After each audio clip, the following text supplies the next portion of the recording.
80 টাকা করে 13টা বিরিয়ানির দাম কত? 13টা বিরিয়ানির দাম কত? আর হচ্ছে কত হবে?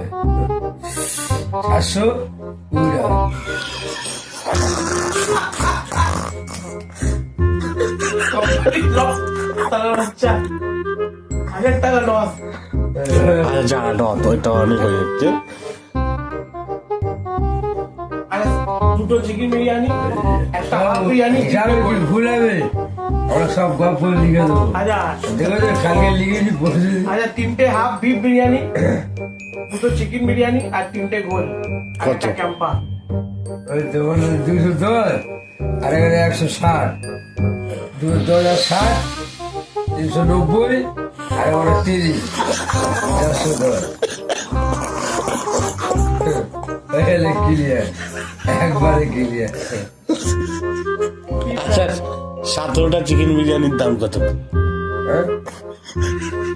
17টা 17টা নেবে কি থোড়ি করে? তাহলে তুই দাম বলতে বলবি, চেষ্টা কর হয়ে যাবে। কতটা? 17 হয়তো 1250।